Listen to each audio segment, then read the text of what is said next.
I am Jeff Greenbaum. I am the managing partner of Frankfurt Kernet, which is a media and entertainment and advertising law firm, which you're sitting in right now. And so thank you for being here. On behalf of Frankfurt Kernet, we are really thrilled to have you all here in our offices for what is going to be a discussion of some very, very important topics. We are huge admirers of the work that Andrew and the IAE have been doing for many years. And the truth is for decades I've been a huge supporter of self-regulation in the advertising industry.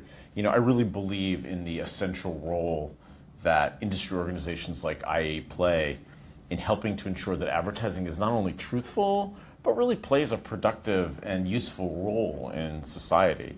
I wear a lot of self-regulation hats. I'm involved in so many different self-regulatory organizations trying to get at this, to sort of chip at this in different ways, whether it's the International Advertising Association or the Global Advertising Lawyers Alliance or the International Chamber of Commerce or the National Advertising Division, so many of these organizations, because I think that, in many ways, today more than ever, right, we need to rely on self-regulation to be telling us what to do and helping us do the right thing and sort of helping move industry forward. So I am really looking forward to today. I'm really thrilled to have you all here. I think we're going to have a lot of really interesting discussions, and I'm looking forward to hear what people have to say. And so thanks for being here, and welcome. Andrew. All right. Good morning. Welcome to IAE's Ethics Day. The Institute for Advertising Ethics is building a better future. You are all stakeholders in that future, and we need your participation today in testing these ideas, in challenging assumptions, and in helping shape the standards that define our industry. Standing side by side, Dr. Mcallister, the IAE Board, the IAE Advisory Council, 4,000 IAE graduates, and all of you. We are giving this profession what every other profession already takes for granted: a formal, independent ethics body, a trusted framework for ethics, certification, and recertification like FINRA in finance or the bar in law. IAE is purpose-built to bridge industry, academia, and government. Industry brings reach. Academia brings rigor. Government brings accountability. And only together do they make trust work at scale. Every stakeholder, every participant, a holistic solution. By the end of this morning, you'll see ethics not as a compliance exercise, but as a design of trust. You'll leave today part of a community of people who care, of resources that guide, and of credentials that prove it. We come into contact with 5,000 ads a day, yet our industry has lacked the prevailing ethical code and quality control every other profession relies on. Imagine this: a young creator, 1 million followers, an AI-generated endorsement, but no disclosure. It goes viral overnight. Clicks soar, credibility collapses. The brand wins attention, but loses trust. When people discover the post wasn't transparent, they start to wonder, what else isn't real? The relationship shifts from trust to doubt, and every future claim costs twice as much to believe. That's how trust breaks, not in headlines, but in hairline cracks. And that's why ethics matters. Because it's not just about what we say, it's about what we build. There is no fairy dust in building consumer or market trust. You get what you give, as in the rest of life. High trust accelerates progress. Low trust kills it.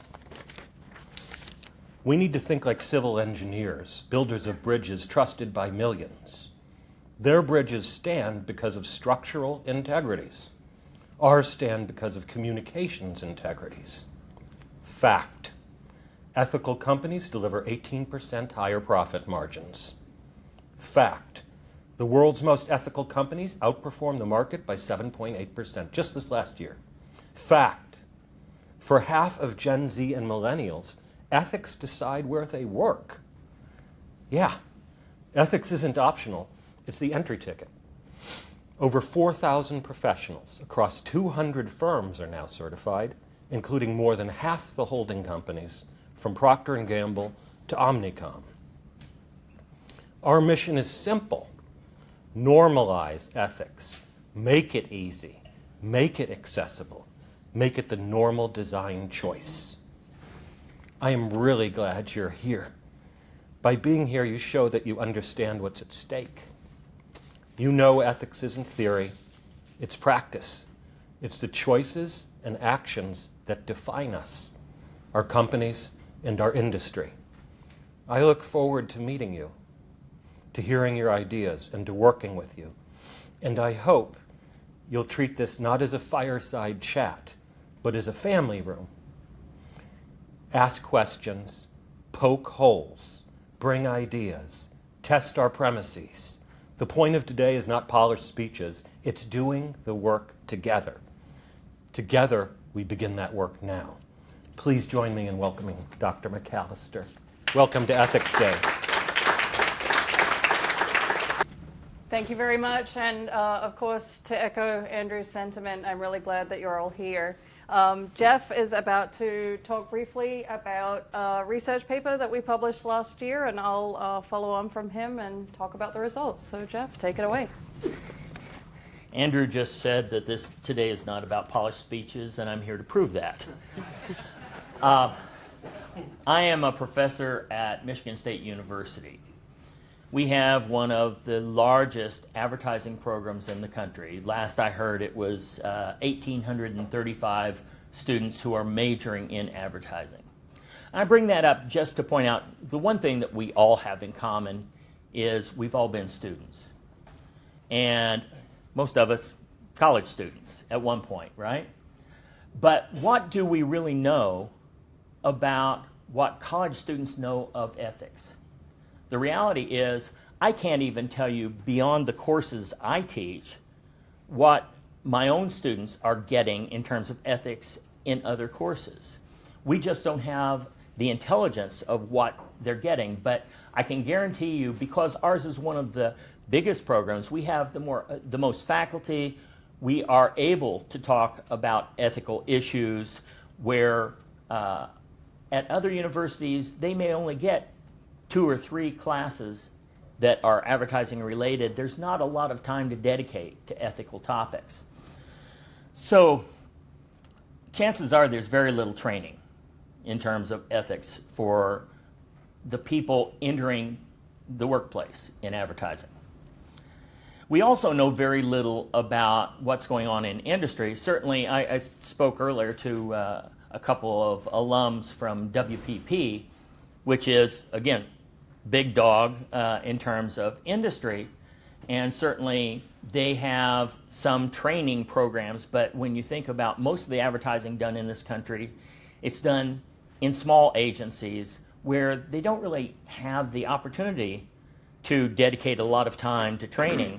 So we don't know a lot about what ethical training might be going on within agencies, and even if they do have some sort of training, they're probably not testing its effectiveness. And even if they test it, they're not publishing it because it's proprietary information. So again, we don't know a lot about what's going on in terms of making sure that our industry is ethical. And certainly we're not going out and testing that historically. Myself and my colleagues, Anna and Aileen Torrance over there, did a study that is looking at the IAE's Certified Ethical Advertising Executive Program. And we wanted to know, if we're doing this certification, is it good? Is it working? Is it adding anything to the mix? The CEAE is originally designed for practitioners and students alike. We have since broken it off to where we have a separate program just for faculty and students called the CEAS, which is the Certified Ethical Advertising Scholar. But the study we did was before that broke off. So that what we did basically was a before and after study. We looked at students who had not taken the CEAE program and students who did and compared them. For those of you that don't know, haven't gone through the CEAE yet, this certification basically is, originally it was about a 2-hour program. It has recently been shortened to about 1 hour because it's, after some discussion with industry, it seemed like that was a more palatable approach. It is a program that has 3 major units. One is about the importance of advertising ethics. Another is about building trust through transparency. And then the last is achieving ad ethics in a competitive marketplace. And each of those modules then is broken into subsections that provide videos, and at the end of each they have a little quiz to make sure that you actually watched the video. And at the end of this whole thing, people are given a certificate showing they completed it and a badge that they can then put on LinkedIn or whatever. And so we were doing this with students and wanted to know, again, is this adding to their education? Is it giving them something that they weren't otherwise getting? And I will turn it over to Anna to get into some of that. All right, thank you, Jeff. So Andrew would be very upset with me if I did not mention that this is actually award-winning research. We published the paper in Journal of Advertising Ethics, Journal of Advertising Education last year, and it recently won the award for Best Paper from 2024. Thank you. If anyone would like to read the entire paper, the QR code that is there if you'd like to get into the weeds. I will mention also that we have with us here today Juan Mundell, who is the editor of the Journal for Advertising Education. He's a friend and colleague, and he recused himself from voting on the award as such. Okay, so let's talk about the findings from the research. So as Jeff mentioned, we looked at students who had taken the certification and those who had not taken it and compared the 2 groups. Those groups were equivalent in terms of average age, gender.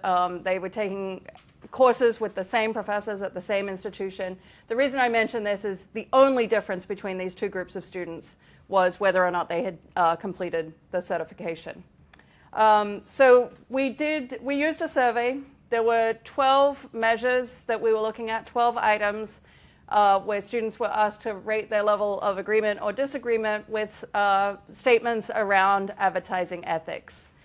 Some of those statements were in a kind of positive, like pro-ethics direction. For example, one was, it is important for businesses to engage in ethical advertising practices.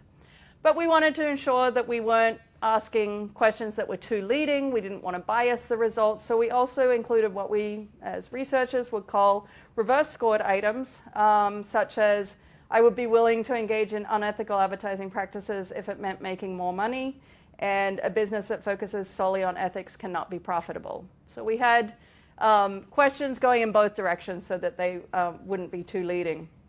So out of the 12 survey items, we found significant differences on 9 of those 12 scores. And that was statistically significant differences. And I should mention that the changes were in the direction we would expect or hope after they've taken this ethical training.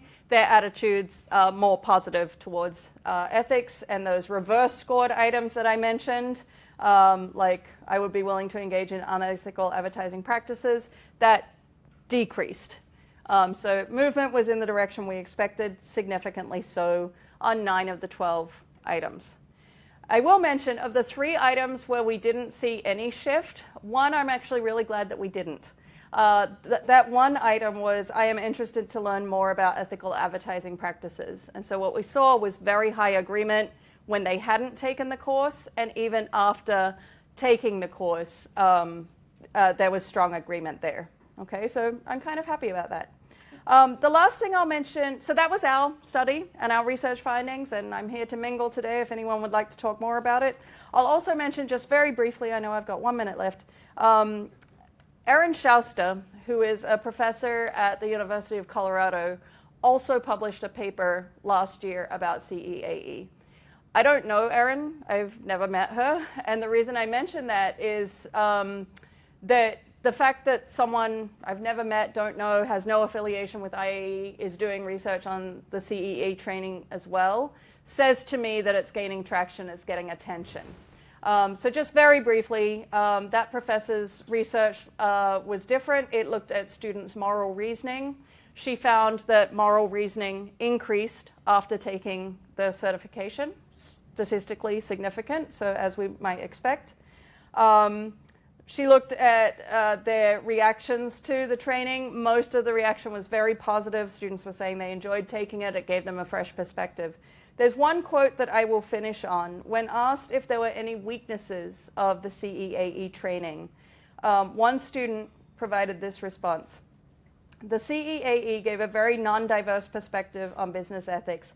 For example, it encouraged us to speak up to our bosses when we find that they violate a code of ethics. But that can be incredibly hard to do if you are not a cis white man. I see this as an opportunity. The fact that a young person is saying, I'm going into an industry where I feel like I can't speak up, says to me there's an opportunity for change. And in our CEAE training, that is part of the training that we talk about needing to create a culture and a climate where people can ask questions and where we do prioritize ethics. So I'd like to end on that note and encourage everyone today to talk about how do we create that shift in the culture in the ad industry. Thank you. Thank you.